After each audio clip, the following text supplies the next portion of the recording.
Locked On Bears, your daily Chicago Bears podcast. Part of the Locked On Podcast Network, your team every day.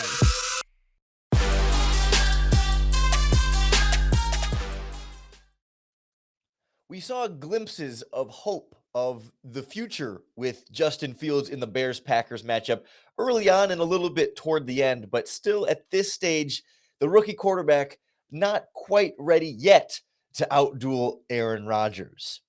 This is Locked On Bears, and I'm your host, Lorin Cox. I'm an analyst for Pro Football Focus, and I'm here to bring you your daily, in-depth Chicago Bears news and analysis. You can follow me on Twitter at CoxSports1. You can follow the podcast on Twitter at Locked On Bears. You can like Locked On Bears on Facebook. Join the Locked On Bears Facebook group for even more Bears talk. And make sure you subscribe to the Locked On Bears YouTube channel to keep up with all of our daily video podcasts as well. Thanks for making Locked On Bears your first listen every day. The podcast is here for you 5 days a week. Today, we're recapping a tough 24-14 loss to the Green Bay Packers. We'll start out by figuring out what went wrong. Why did the Bears lose this game? What happened to cause the Bears to lose this game? Because it's not always, one clear and obvious thing or one play here or one player here that caused the whole issue. So we'll kind of piece together what went wrong in a couple of different areas that I think most directly led to the result we saw.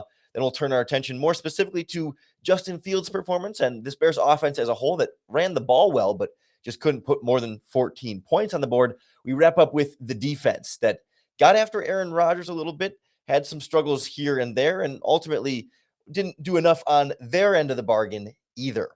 But I do like to try and piece down a little bit here because especially in a game like this, it didn't feel like it was this clear and obvious. We've had games in the past where it's like, Aaron Rodgers threw for 500 yards and 5 touchdowns, and the Bears just had no answer. Or, their quarterback threw 3 or 4 interceptions and they fumbled, and it's just like, oh, well, you can kind of point to the turnovers and say, oh, well, that's why the Bears lost this game. This game didn't feel quite like that.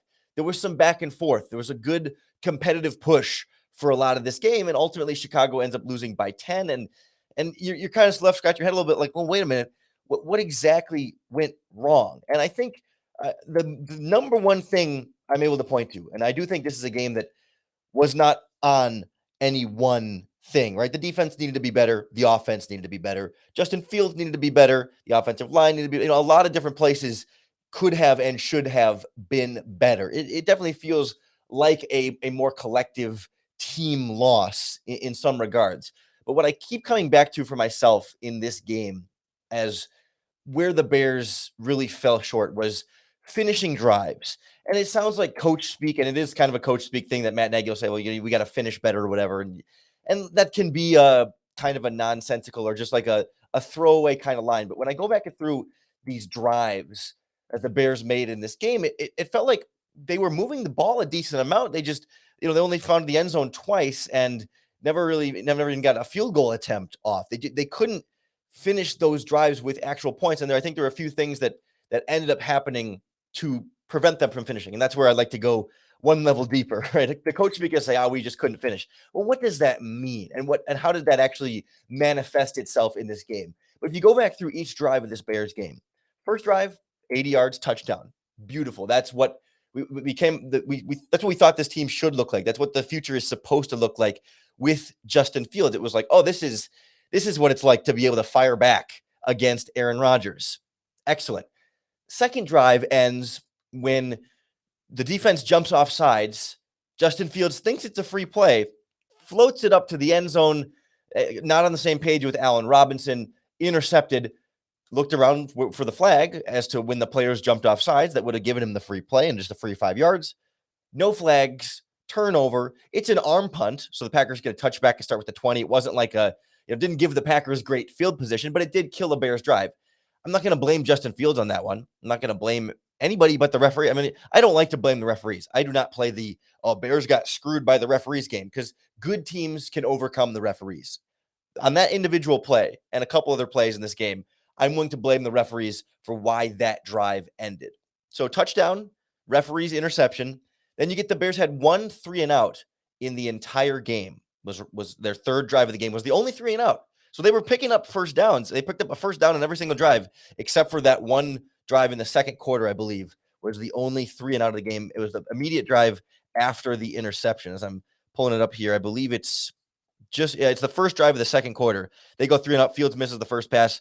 They get a run that goes nowhere, and then Fields gets sacked, and they punt there. But then they come back out after that and drive down the field towards the end of the 2-minute drill in the first half and get the ball moving pretty well. And then, you get to, what was it, third and 8, and you have the delay of game. I think that was where Fields tried to call timeout and they wouldn't give it to him, and they called the delay of game and didn't reset the play clock.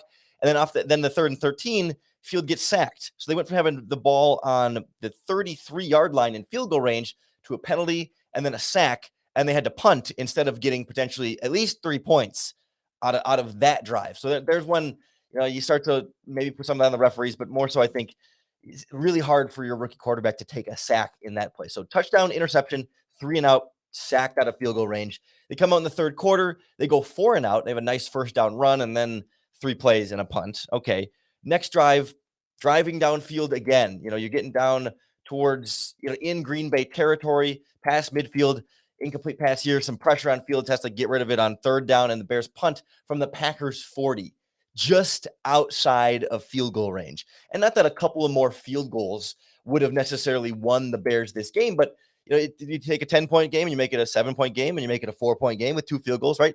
It changes some of the different dynamics of how the Packers might have operated offensively or defensively, and maybe where the Bears' level of aggressiveness and how much Fields might have been pressing in some of those moments, or pressing less if the score had been a little bit closer with an extra field goal here and there. Then they get a touchdown after that, and then the last drive of the game, of course, sacked into 4th and a mile. Fields has to throw up a Hail Mary and turnover on downs. But so touchdown, interception, 3 and out. Then sacked at a field goal range, 4 and out, stalling out at the 40 and punting from Packers territory, touchdown, and then sacked again out of field goal range. So, it's like a fluke interception here. And then there were only 2, really like short offensive drives. And then it's just things that stalled and died. And I think some of it was on Fields missing a couple of throws here. Some of it was on Fields taking some sacks that he shouldn't have. Some of it was on the offensive line, maybe putting him in some of those positions to take some of those sacks. And some of it's on receivers not getting open downfield. But I think offensively not being able to finish some of those drives, even with field goals, was ultimately what led to the Bears' loss more than anything else. I think there is other factors in addition to that, but I think number one thing I circle is that inability to finish drives. We'll go a little bit more specifically on this Bears offense and some of the things we saw from Justin Fields, from the running game, from the offensive line, from the receivers, and the play calling next on Locked On Bears. Does this sound familiar to you? You've got one device that lets you catch the game live, another that lets you stream your favorite shows. You're watching sports highlights on your phone, and then you've got your neighbor's best friend's login so you can stream some of the good stuff. Well, I want to tell you about a simple way to get all that entertainment you love without all the hassle. And it's a great way to finally get your TV together. It's called DirecTV Stream, and it brings your live TV and on-demand favorites together like never before. So you can watch all your favorite sports, movies, and shows all in one place. That means no more juggling remotes and no need to ever buy another device ever again. And the best part is there's no annual contract. So get rid of the clutter and the confusion and get your TV together with DirecTV Stream. You can learn more at directv.com. That's directv.com. Compatible device required. Content varies by package. Seemed like the Bears' offense varied by package a little bit in this game. And they came out in the first couple of drives, or really that first touchdown drive, and it felt like a continuation of what we had seen in recent weeks, right? Some tight ends, some heavy running the ball, and then Justin Fields stepping up and delivering some throws. He had Darnell Mooney on the sideline, and then Allen Robinson. I think it was like back-to-back throws. And that second one, especially hitting that sort of cover 2 hole between the safety and the cornerback on the far side of the field. I mean, those were like the impressive next level Justin Fields throws that we're used to, or not we're used to, but that we've been seeing more and more of from him. And is that like developmental path upward, right? It brings you forward, as the quarterback continues to sort of grow. And those are like this is the quarterback you drafted. This is why you drafted him. But it's a combination of that with, first play is Khalil Herbert for 9 yards on a carry. And then you get Khalil Herbert running for the touchdown at the end, and you get Cole Kmet in there and some heavier personnels and some different tight end formations and throwing a lot of different things at the Packers in rhythm, on script, on those first drives of the game. And then it felt to me like the Bears got away from that a little bit more, right? They came on the second drive and Herbert ran for, I think the longest play of the game was his 25-yard run there. And they still got some runs going, but then it felt like they got a little bit pass happy in that second, later in that first quarter and into the second and third quarters, where on that second drive of the game, it's run, and then pass, Herbert gets one run, and then pass. So they kind of got away a little bit on that drive from really sticking with that ground and pound. And there were some, to the Packers' defensive credit, there were a couple times there where they stopped the Bears for a 1 or 2 yard gain, and then you're in second and longer down in distances where you do want to then get back to passing, because you just have to stay ahead of the sticks a little bit there and not put yourself in some third and longs. But then, when you go 3 and out, you come up passing on first down, a run that goes nowhere, and then you got third and long, you got to pass on third down. If you don't get it, they punt there. So some of it's some game situation stuff, but then, you get, at least in the end of the first half, they get to the running game a little bit more until you hit the 2-minute warning, and then you got to go to the passing game. Then you end up getting sacked and having the penalties and getting bumped out of field goal range. But you'd think like third quarter, right? You come out running the ball first couple of plays, and then you pass, and then you sack, and you come out again. It's like they get back to running the ball to start drives, and then they just couldn't stick with the running game. I think that's part of why they couldn't finish drives. And sometimes it would be here and there the running game not working, but for the most part, Khalil Herbert finishes with just under 100 yards and averaging 5 yards per carry. That was not the problem by any way, shape, or form. He ran great. Maybe it was not enough running. I think he had 7 carries through the first quarter and a half, and we were seeing them hitting the 20 mark in the previous couple of games. But he still finished 19 carries for 97 yards and a touchdown. It was a great game from Khalil Herbert, and you'd think that would be enough, right, for the way this offense was going. But they almost, you kind of wanted to have that Damian Williams compliment, right? So you could still give Herbert the same number of carries, but then mix in another extra 50 yards and some odd carries from Damian Williams to really sort of hammer that side of the offense home. Because even though they were running the ball well, it didn't feel like it was as ingrained in their offensive identity in this game. It felt like something that they could go to and move the ball, but it didn't feel like something they were necessarily hanging their hat on. It still felt like they kept having to come back to Justin Fields needing to make a play, needing to find a receiver open downfield, and he couldn't. And, watching the broadcast, right, we can't see the wide receivers running their routes when they get more than 7 or 8 yards downfield. So we see Fields in the pocket. We see him looking around for a receiver and having to scramble. We assume then that wide receivers are not getting open. We haven't seen the tape to be able to say that. I mean, I think Greg Olsen broke down a play or two of the All-22 during the game where he was seeing receivers not getting open. And that seems to be the narrative coming out of this performance. I'd like to see the tape for myself before I really hammer that home. But when you're going against the Packers' injured secondary, we talked about it last week on the Game Plan podcast and even on Thursday with Crossover Thursday with Peter Bukowski. The Packers did not have bodies back there. And even in this game, they added more injuries to that group. So where they had guys we've never heard of covering Bears wide receivers, Darnell Savage leaves the game. So I think Adrian Amos was their only starter in that secondary for most of that game. And you have Rasul Douglas back there. You had somebody named Henry Black in the game, Isaac Yadam.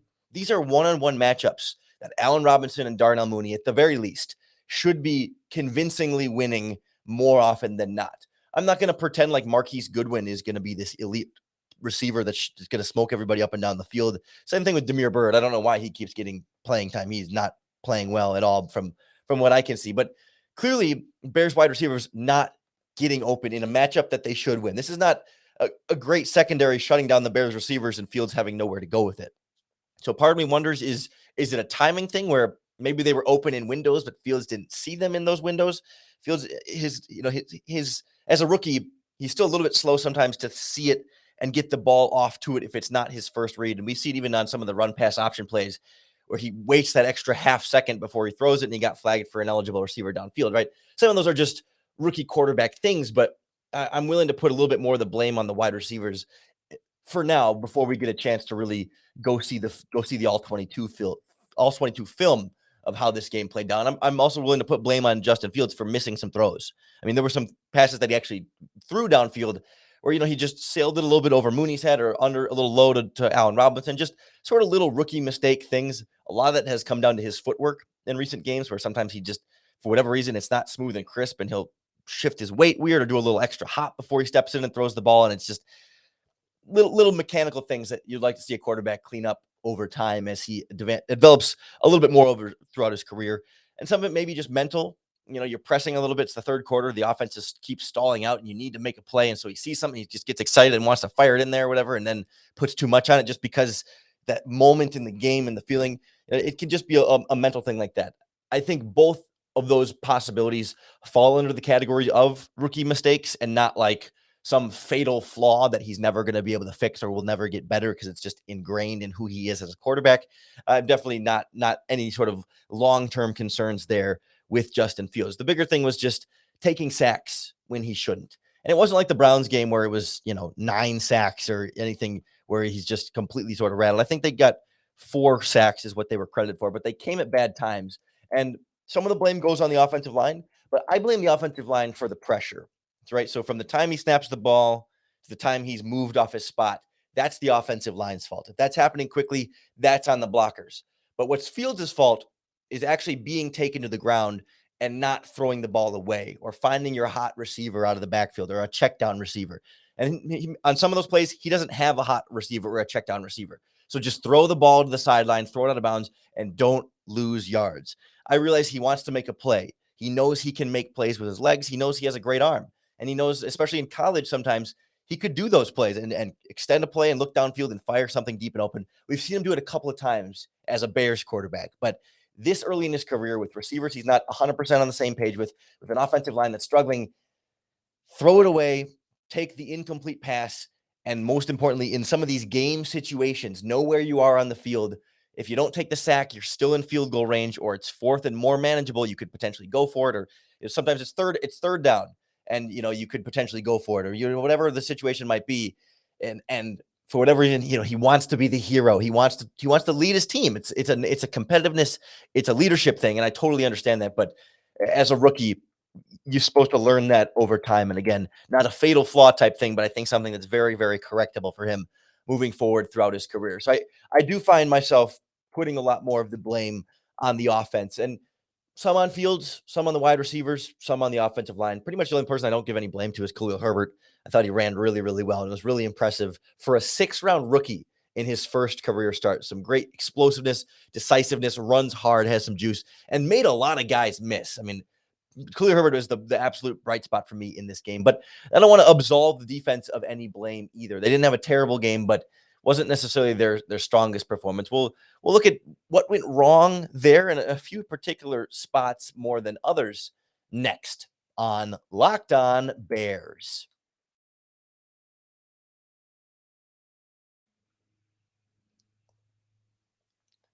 My favorite limited edition flavor of Built Bars is back again this week, and you got to get them while you can because otherwise they're going to be gone. Cookie dough chunk.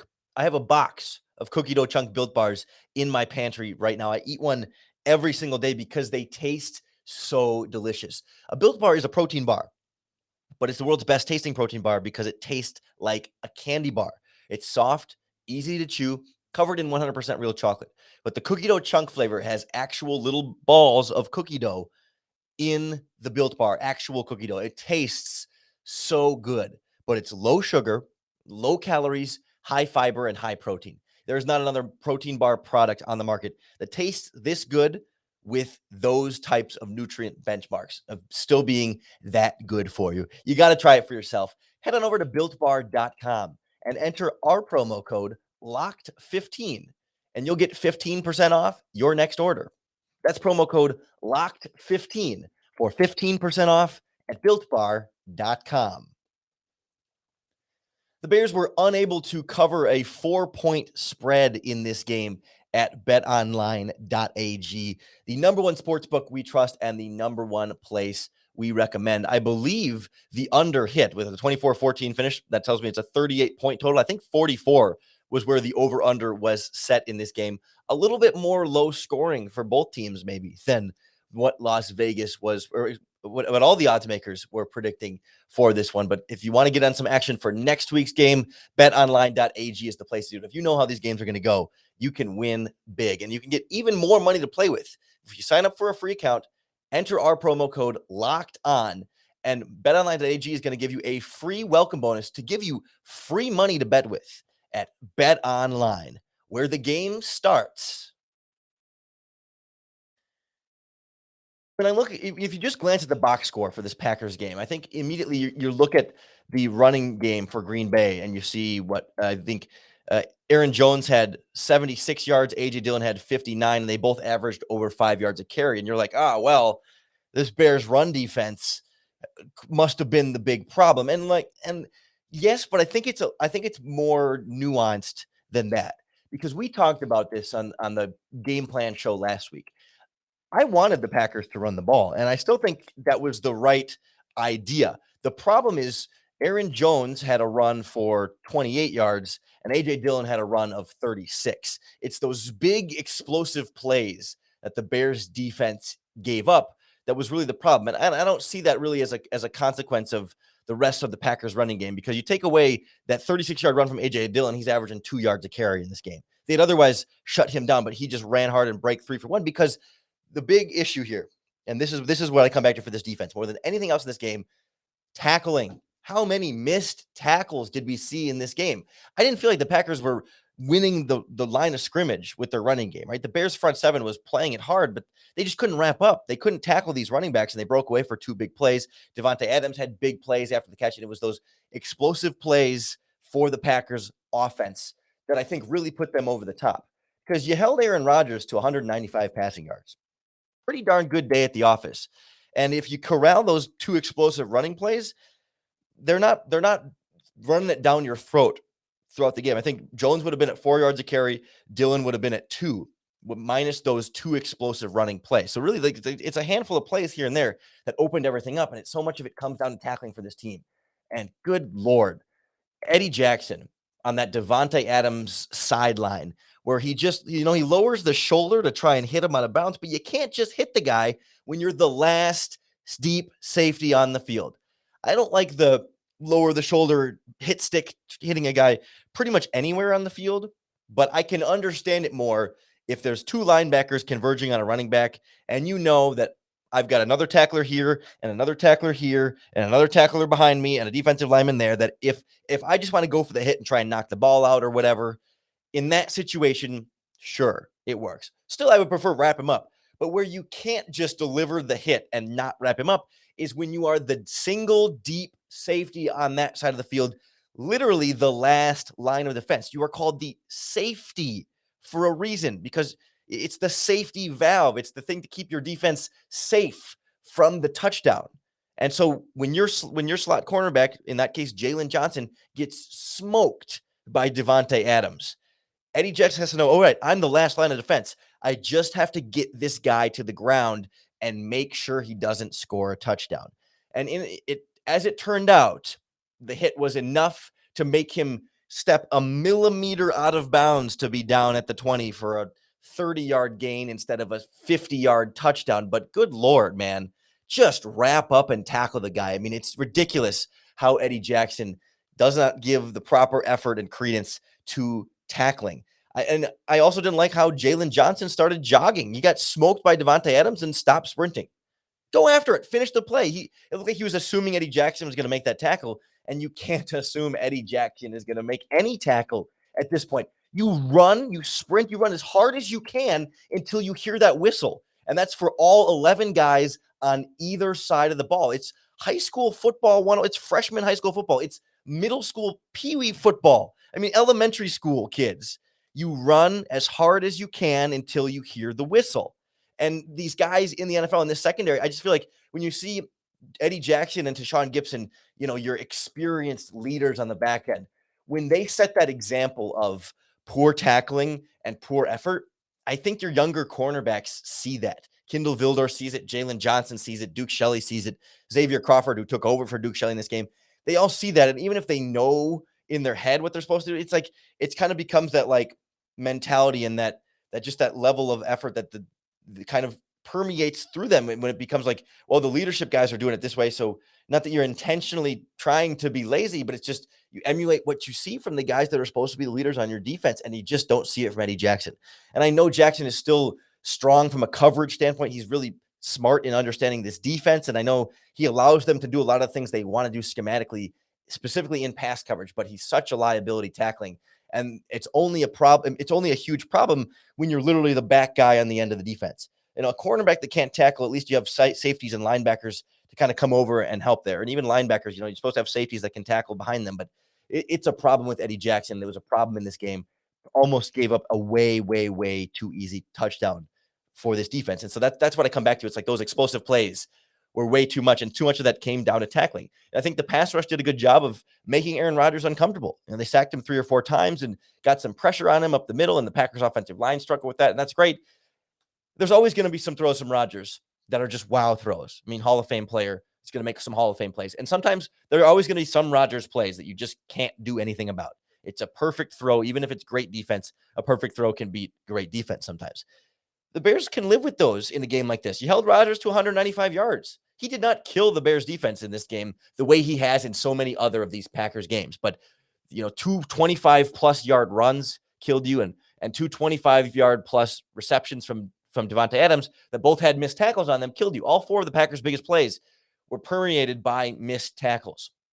That's what I think the defensive performance came down to. Holding the Packers to 24 feels like not a terrible thing all in all, and I'm not blaming the defense for this loss. Offense needs to score more than 14 points to keep them in this, not turn the ball over, not take sacks, et cetera, et cetera. But that's sort of where I see this defensive performance coming down to, is tackling first and foremost, because otherwise you more or less kept Rodgers reasonably not under wraps, but like you kept Rodgers from torching you. And other than 2 explosive running plays where you couldn't tackle, you kept the running game from, physically dominating you at the line of scrimmage. And so that's really what I feel like it comes down to. And I'm excited to get into the all-22 film in this game later this week to break it down and see a little bit more specifically what went wrong on some of those plays. Make sure you come back and listen for those breakdowns all week long here in the Locked On Bears podcast. So make sure then to subscribe on however you're listening, whatever podcast app you're on right now, or if you're watching on the Locked On Bears YouTube channel, that subscribe button right below is going to be the best way to keep up with all of our daily, in-depth Chicago Bears news and analysis. Thanks for making Locked On Bears your first listen each and every day. Thanks for everyone who's been following along the conversation in the Facebook group. It really makes game days more fun, kind of watching these games together. All the comments in the comment section on the YouTube videos as well kind of creates a little bit of a community discussion around these Locked On Bears podcasts. And then I hope more than anything else, that makes it a little bit easier for you to bear down.